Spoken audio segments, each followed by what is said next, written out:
eu resolvi fazer um vídeo para poder conversar um pouco mais a respeito desse conceito, do conceito de loucura, né? E aproveitar também para comentar a respeito do filme Coringa 2 e expor a minha não popular opinião sobre o filme, tá bom? Então, esse vídeo provavelmente terá spoilers, tá bom? Muito provavelmente esse vídeo terá spoilers sobre o filme do Coringa 2. Beleza? Maravilha. Então, vamos lá, né?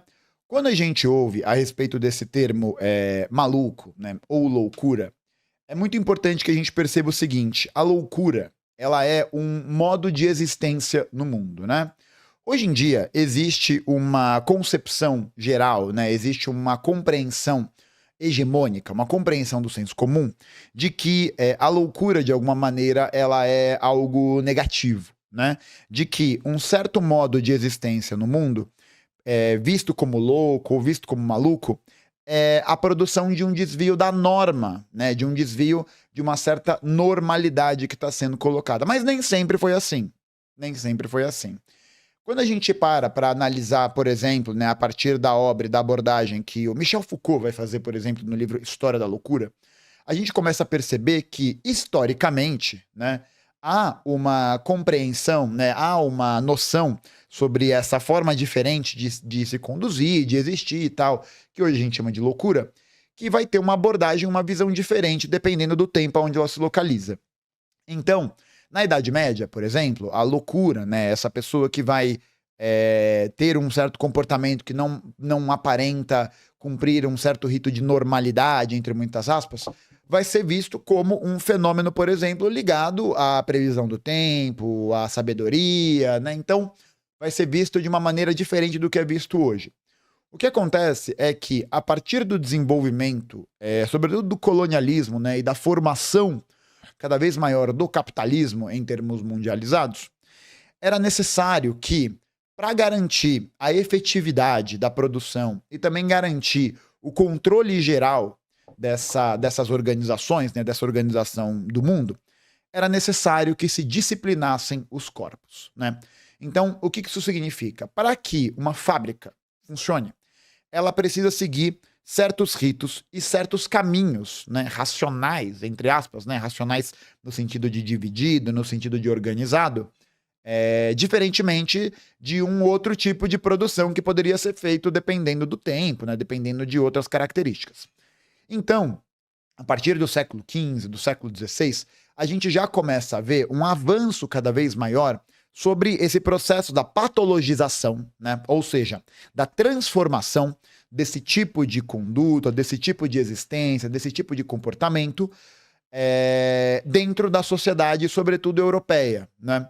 O Foucault vai abordar muito bem esse tema, mas a gente pode ver isso também presente nos escritos do Frantz Fanon, a gente pode ver isso presente em vários estudos que vão questionar essa hegemonia.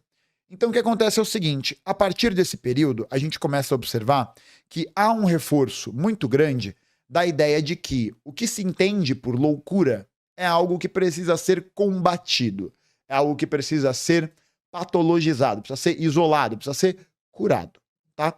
E por que esse pensamento vai existir? Justamente porque, quando a gente para analisar o processo de formação, de racionalização da produção capitalista, era necessário que se criasse uma ordem de normalidade, né? Para que nenhum tipo de alteração dentro dessa conduta, dentro dessa formação, dentro dessa racionalidade, pudesse ser feita, tá? Então, dentro dessa lógica, né, dentro dessa movimentação, a gente começa a ver que vai haver a formação de uma sociedade cada vez mais marcada pelo processo de disciplinamento dos corpos, né? Um processo de disciplinamento dos corpos no sentido de que essa disciplina, de que esse controle vai ser visado, vai ser construído para garantir que as pessoas sejam, atenção, normais, entre aspas, né? Normais. Então, começa a se vender uma certa ideia daquilo que significa o que tem o conteúdo, né, do que é normalidade, né? E aí a loucura, ao longo de muito tempo, vai passar a ser vista como algo patológico, como algo relacionado a uma doença, como algo que precisa ser curado. né? Existe um normal, existe algo que perpassa as ideias, né? A formação dos sujeitos, a formação da sociedade e que é visto como o caminho certo, e aquilo que vai ser conhecido como o desvio, né? O caminho anormal, né? Um caminho patológico. Um livro que aborda muito bem isso é exatamente isso que a Vitória Juncker aí do chat falou, A História da Loucura, do titio Michel Foucault, tá bom? Tem ali uma historiografia muito boa, né? Tem ali uma análise historiográfica excelente a respeito de como a loucura vai ser vista ao longo dos séculos, né?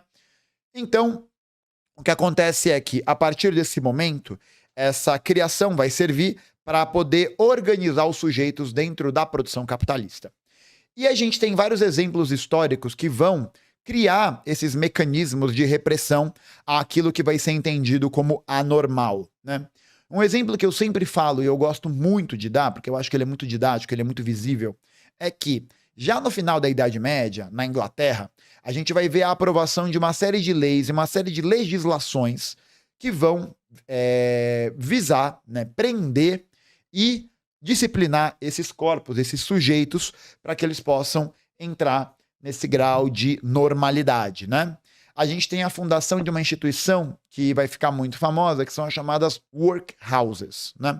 O que eram as workhouses? As workhouses, basicamente, eram fábricas, né? Eram prédios, eram organizações, instituições que tinham uma parceria com o governo da Inglaterra, né? Com o governo monárquico, e que vão ser pontos de recepção e de confinamento de sujeitos que vão ser considerados indesejados, né? Indesejados dentro do contexto da Inglaterra, né? E aí, nesses lugares, né, em que os indesejados serão depositados, esses indesejados vão ser compostos por várias pessoas que eram consideradas vagabundas, desviantes do sistema, mulheres que não queriam se casar, prostitutas, mendigos, taranã, taranã, taranã. Então, toda essa articulação, todo esse fomento, né, a essa normalização de uma certa existência, vai acabar servindo para poder criar nos sujeitos históricos uma obrigatoriedade e principalmente uma ideia de controle a respeito da sua atuação e da sua existência no mundo. Então, se você encarcera, se você escraviza, se você exclui socialmente essas pessoas que aparentam ser desviantes de uma certa normalidade, isso significa, portanto, colocá-las em um determinado lugar em que elas vão ser isoladas, em que elas vão passar por outro tipo de socialização, em que elas não vão conseguir, né, elas não vão poder viver, né, o seu modo de existência, o seu modo de visão do mundo, mas elas serão constantemente levadas a um processo de aprisionamento, de controle, de normalidade, né? De tentar buscar essa suposta normalidade, né? Essa ideia que permitiria que as pessoas pudessem existir no mundo de uma determinada forma. E não precisa ir muito longe, né, para a gente perceber que esse tipo de critério, esse tipo de conceito vai servir muito para quê? Para poder encaixar determinados grupos sociais que apresentariam problemas para essa estrutura na categoria de loucura, né? Então, se você diz que uma pessoa é maluca, se uma pessoa é louca, ela não é uma pessoa dialogável, né? Ela está dentro de uma realidade, ela está dentro de uma compreensão de mundo em que ela não tem, né, nenhum tipo de relação, muitas vezes, com a realidade, segundo esse pensamento. E que, portanto, né, não valeria a pena, ou não seria racional, não seria... como é que é? Não seria lógico, né, você permitir que um sujeito desse possa viver em sociedade, né? Ou que as questões que giram em torno dele, né, possam ser debatidas. Não. Esse tipo de comportamento, esse tipo de conduta vai acabar servindo muito para individualizar todas as questões e problemas sociais que levam à formação desses sujeitos. Então, o que você diz? Você diz que esse sujeito é desviante, né? Esse sujeito, ele não faz parte da norma histórica e social estabelecida e que, portanto, ele precisa desse controle, né? Ele precisa voltar para o caminho, né? Ele precisa voltar para essa para essa ideia racional pura, essa ideia racional mais, enfim, de novo, normal, entre muitas aspas. E aí o que acontece é que isso vai aparecer muitas vezes como um processo de adjetivação, né? Então, nessa questão aí do dia do cabelo maluco, né, que abriu esse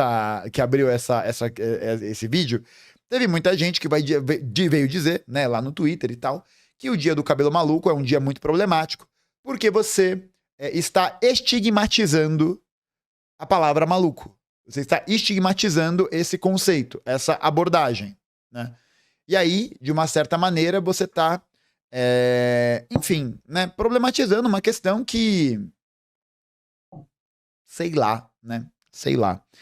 Só que o que eu queria trazer também é a gente entender que a loucura, ela não é um conceito separado da própria forma de como a realidade política está inscrita. Talvez seja interessante a gente analisar a maluquice, a loucura tal, não como adjetivos, né? Não como determinações dos sujeitos individuais, mas sim formas determinadas de expressão de como o mundo está acontecendo e de como o mundo está sendo realizado, né? Então, é se perguntar, o que faz com que uma pessoa se torne maluca? Né? O que faz com que uma pessoa se torne louca?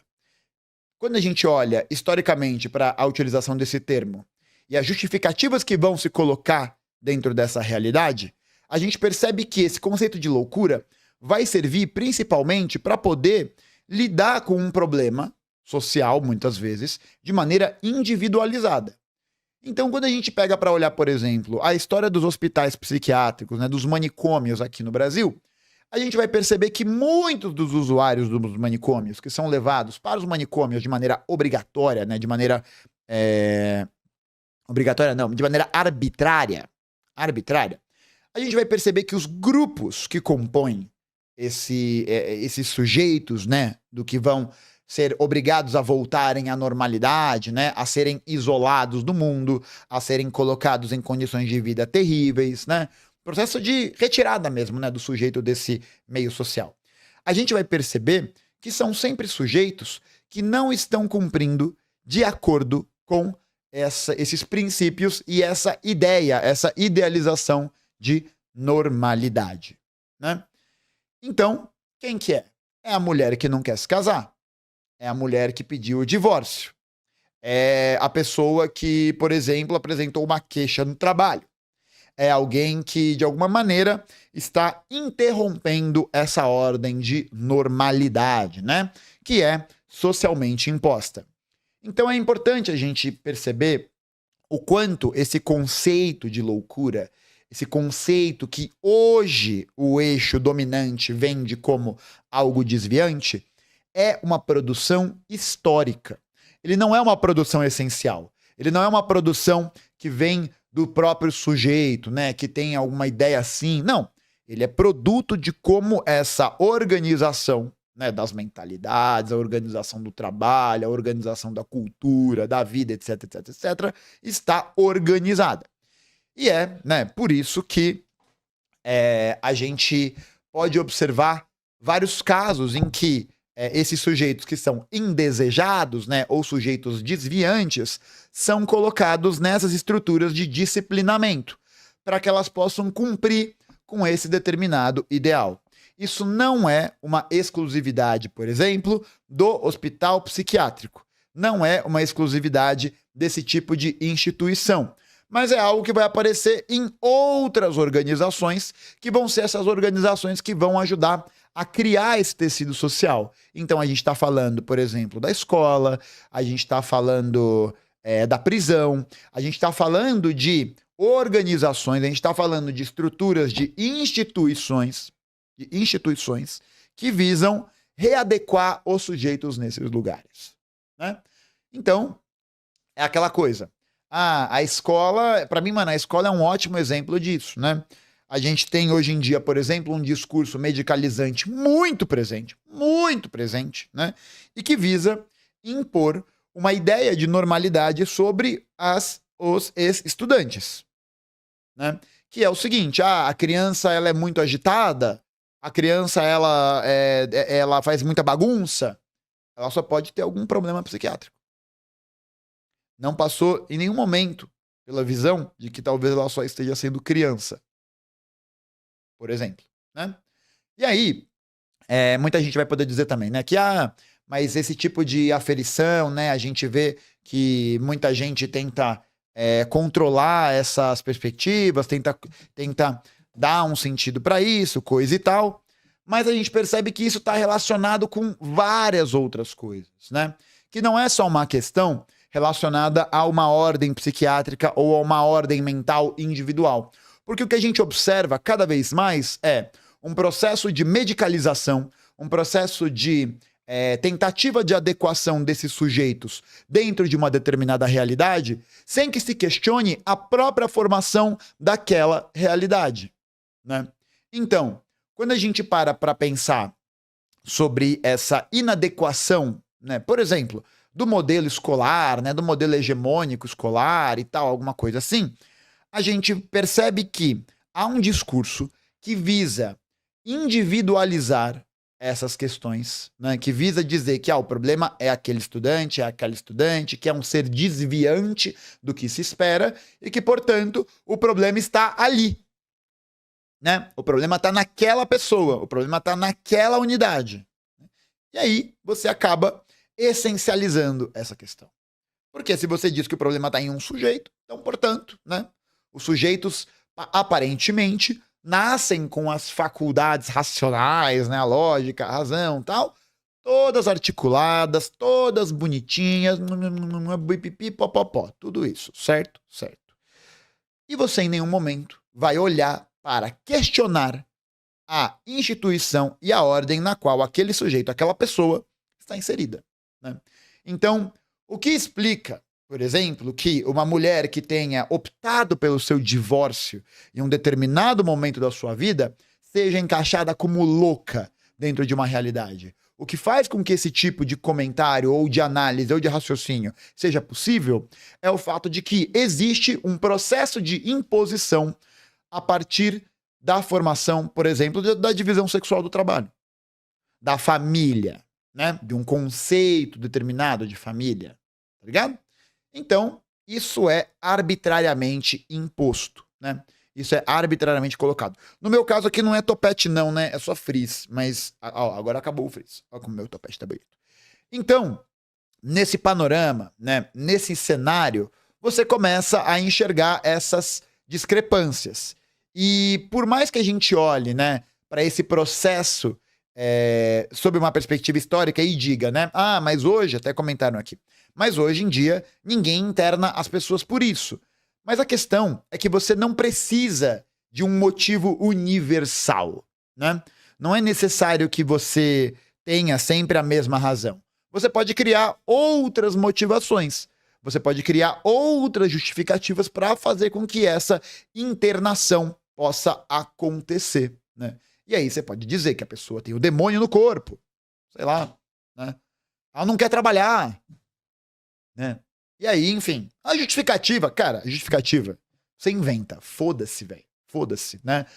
Mas é aquele negócio, o discurso institucional, esse tipo de discurso que lida com essa questão do poder, ele não precisa necessariamente ser verdadeiro em relação ao que está posto e a uma crítica da realidade social. Meu irmão, o médico assina lá o laudo, o psiquiatra assina o laudo e foda-se, entendeu? É basicamente assim que acontece, né?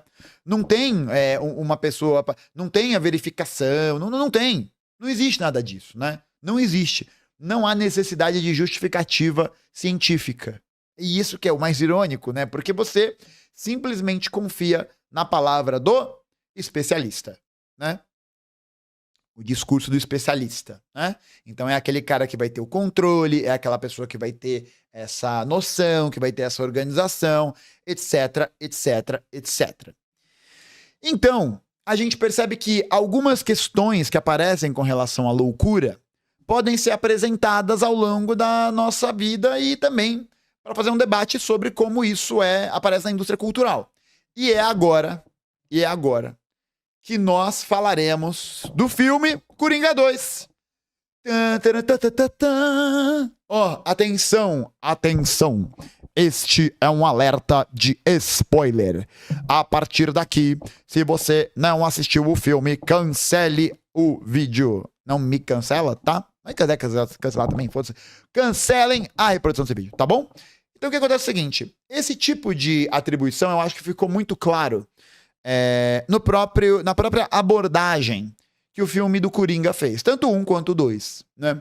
Então você percebe que existe um sujeito colocado em determinadas condições históricas, determinadas condições concretas e materiais, e que é a partir dessas relações que esse sujeito estabelece com o mundo que esse sujeito vai ser formado. Quem diria que são as relações concretas materiais que formariam sujeitos? Meu Deus do céu, eu estou chocado. Então, o Coringa, né, no primeiro filme, como vocês já viram, tal, é um sujeito que vai crescer dentro de um ambiente muito violento, um ambiente em que a gente vai perceber a existência de uma situação de abuso sexual, um sujeito que vai ser violentado muitas vezes, até que uma hora ele pira o cabeção, né? Até que uma hora ele simplesmente vai viver a realidade, né? Vai viver ali a perspectiva, a construção do que ele tá vendo, tal, sob esse motor, né? Sob esse tipo de perspectiva. Da mesma maneira, né? Pô, você vai olhar para uma pessoa que é violentada frequentemente por várias razões, né? E aí eu tô falando não só em questões relacionadas a crimes sexuais, por exemplo, mas uma pessoa, por exemplo, que não tem uma moradia boa, que não tem trabalho, que não consegue se relacionar socialmente porque há uma expectativa, porque há uma arbitrariedade, há um ideal do que é se relacionar. Então, os sujeitos que são inseridos na sociedade de maneiras diferentes a essas que são entendidas como normais, vão sendo pressionados cada vez mais ou a se curarem, né, a agirem como normais, ou vão sendo colocados em instituições para que isso aconteça. Ou são mortos, abandonados, né? A gente pode ver mesmo, por exemplo, quantos relatos existem de tortura, trabalho forçado, de precarização da vida nas comunidades terapêuticas, por exemplo, né? Que visam curar através dessa concepção religiosa, de uma concepção que visa fazer com que Jesus volte para o seu coração, né? E aqui a questão não é nem se... Não é sobre a religião ou não, tal, etc, mas é a gente perceber o quanto esse discurso ele é institucionalizado e o quanto ele é também usado para poder vender um certo ideal de normalidade, né? E aí que entra nessa questão. O filme do Coringa, ele fica muito, ele deixa isso muito visível, né? É esse meltdown, né? É esse derretimento cada vez maior, né, que acontece na cabeça do Arthur Fleck, que vai sendo colocado em condições cada vez piores, até que em um determinado momento ele passa a delirar, né? Ele passa a delirar. Ele passa a ver, né, uma realidade, de alguma maneira, que se encaixa melhor dentro das perspectivas e dentro daquilo que ele está tentando construir como uma unidade do discurso, né? E é aquele negócio, né? Se todo mundo tá falando que eu sou maluco, bom, então talvez eu abrace o personagem, né? Talvez faça sentido abraçar esse personagem. Entende? Então, esse ponto, ele é muito importante.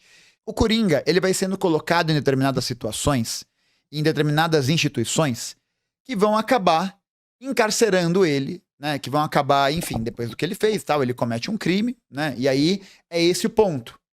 Essas condições sociais, históricas, concretas, materiais, podem acabar, vejam, podem acabar. Não é que elas sempre vão levar, mas elas podem acabar levando a um processo em que esse sujeito, nessa realidade massacrante, nessa realidade dolorosa, como foi o caso do Arthur Fleck, cometa um crime.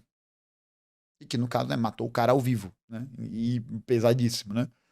E aí você tem toda uma abordagem sobre como isso está constituído na realidade. Então, veja só que interessante, né? Muita gente no segundo filme vai, muita gente vai, né, claro, punir, né, querer punir o Arthur Fleck por isso, E muita gente vai olhar pra ele com um olhar de admiração, né? Por quê? Porque, de alguma maneira, esse rompante, né? Esse ato, esse acting out do Coringa representa algum tipo de instabilidade, algum tipo de... não é bem chateação, né? Mas algum tipo de... como é que é? Não é bem ruptura, é uma fissura no tecido social, né? É uma fissura no tecido social. Tipo, então é aquela coisa que todo mundo tá sentindo, todo mundo tá meio que pensando tal, e o cara vai lá e faz, né? Ainda que, né, não seja admirável, né, no caso do filme, ele ter matado o cara ao vivo. E aí é muito interessante, porque a gente observa que, para um lado da sociedade, aquele sujeito vai estar sendo visto como louco, né? Um maníaco, um lunático, alguém que delirou, matou o cara, e é isso. E por outro lado, ele está sendo visto como um herói. Então acho que isso mostra muito bem essa incongruência. Olha que palavra bonita. Incongruência, essa incompatibilidade dessa questão, né? De que há alguma coisa errada. Tem alguma coisa errada.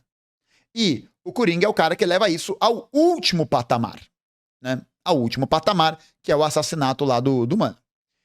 E aí acontece o segundo filme, que mostra ele internado, né? Mostra ele ali internado dentro daquela instituição. E aqui, atenção pro spoiler. Eu tenho uma análise sobre o filme. Se você não viu o filme e não quiser tomar spoiler, não é um spoiler muito grande, eu acho, né? Eu acho que... não, é sim, é sim. Então, ó, esteja avisado, esteja avisado.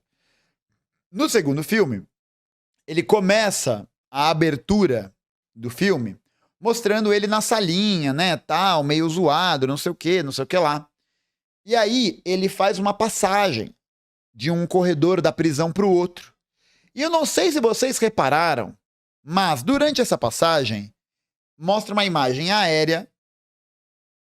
Eu não acho uma bosta. Mostra uma imagem aérea em que os guarda-chuvas que se abrem para proteger o Arthur Fleck estão coloridinhos.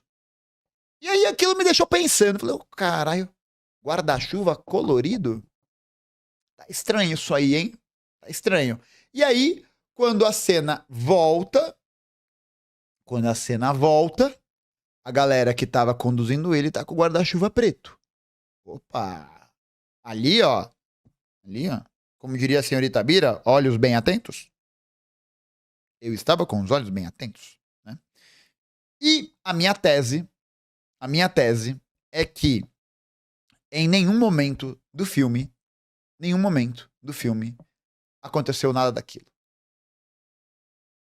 Eu acho que, inclusive, o nome do filme, Coringa, um delírio a dois, é um convite para que a gente entre na experiência de um delírio. Qual que é o delírio a dois? É o meu, do espectador, e o do Coringa. Né? Tanto que, tipo, depois da cena do tribunal, né? Depois daquela cena lá, tal, não vou falar o que acontece. O que rola é que o Coringa volta para a instituição psiquiátrica.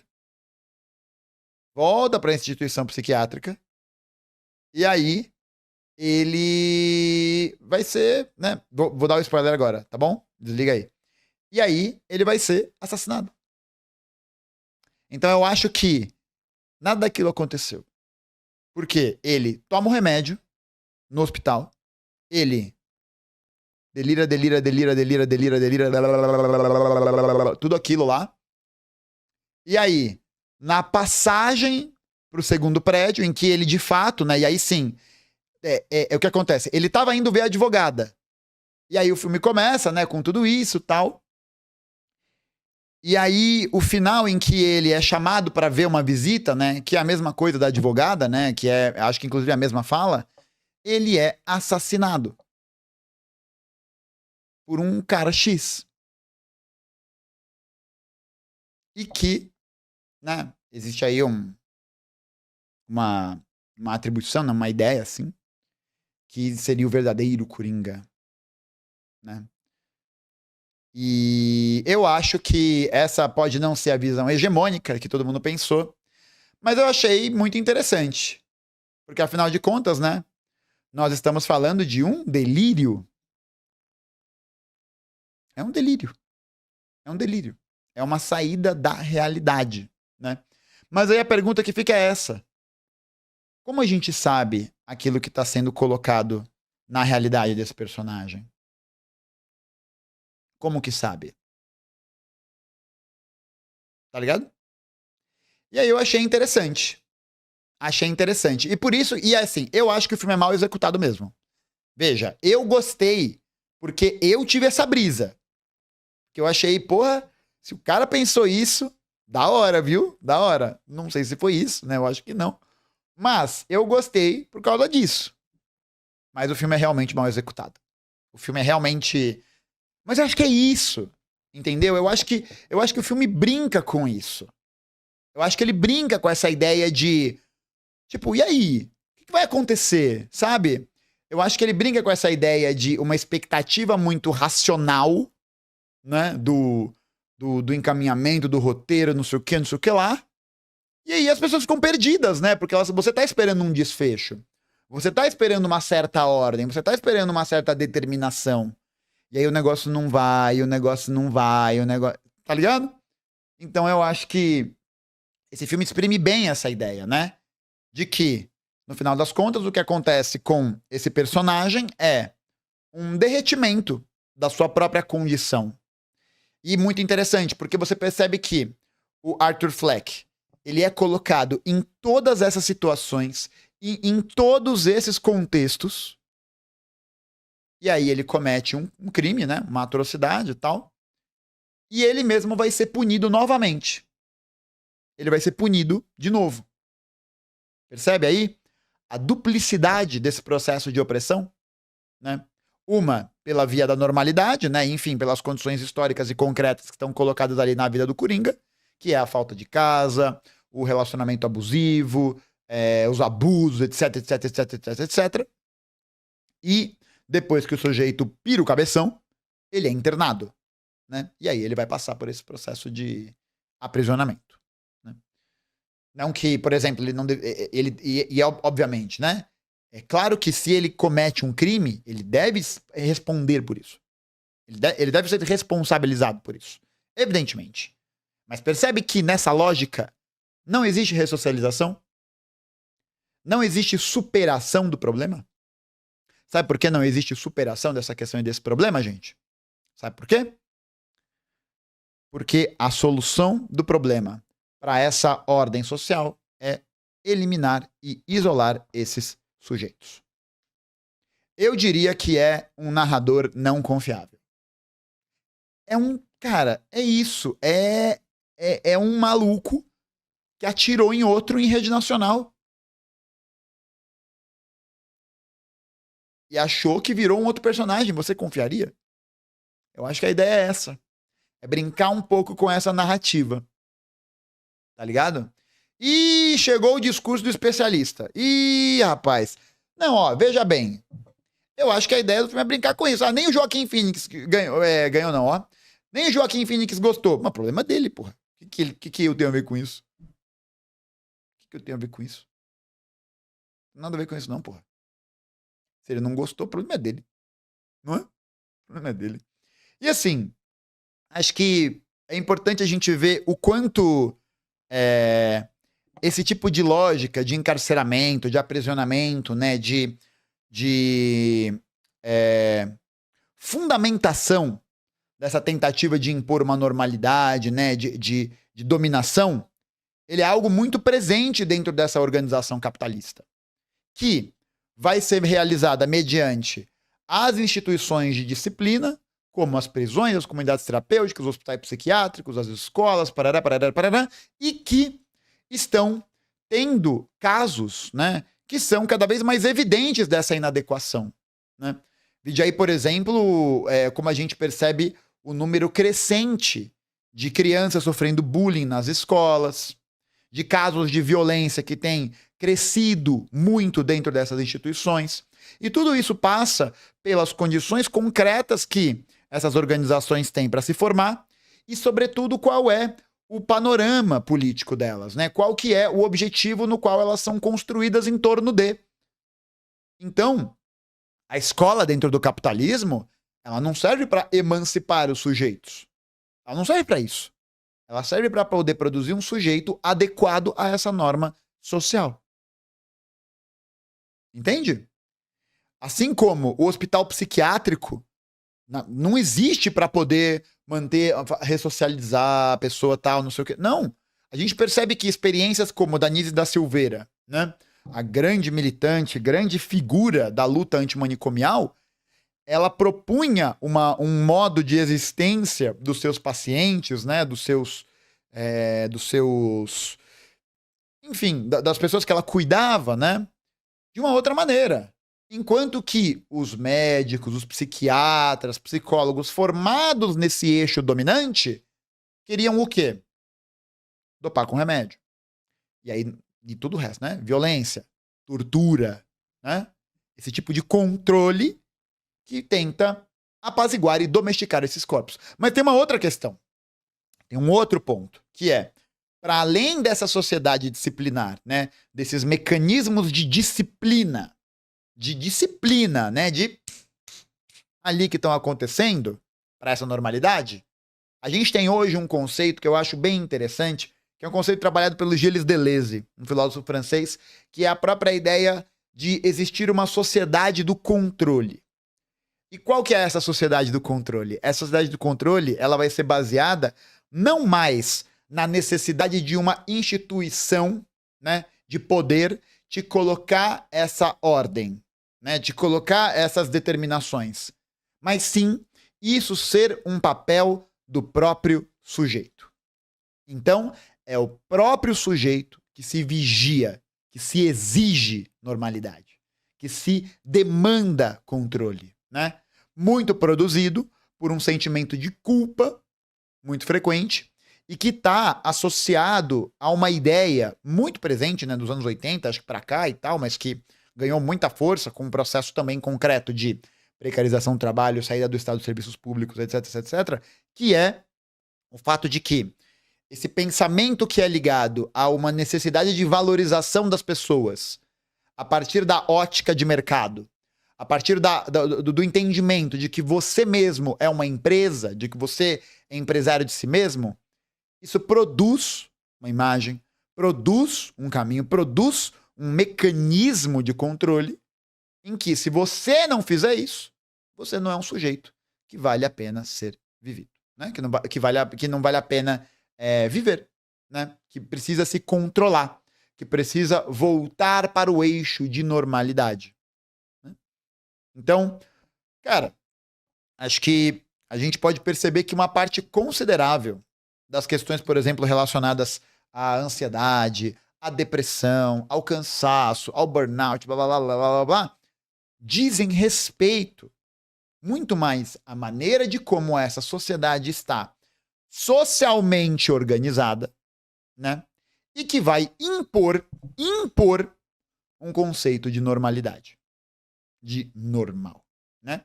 E, portanto, de segmento desse conceito. De maneira que a loucura seja patologizada, seja vista como um desvio e que, portanto, precisa ser tratado. E aí, a grande questão é, mas o que é normal para mim não é normal para o outro, né? Exatamente.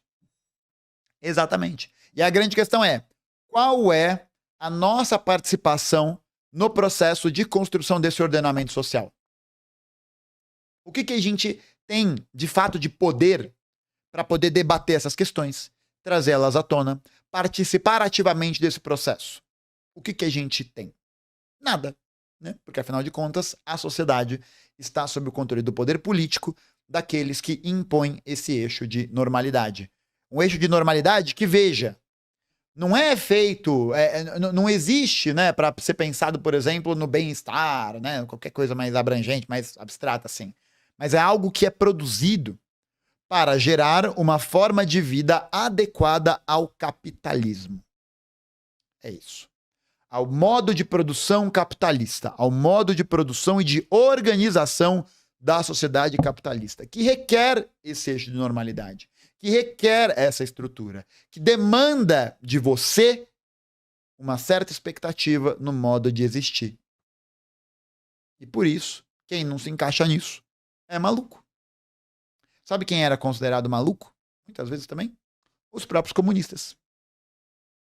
Considerado como sinal de desvio dessa normalidade, desse eixo de normalidade. E que nos aprisiona, né? No final das contas. Tanto nas instituições, quanto também na culpa por não estar sendo bom o suficiente.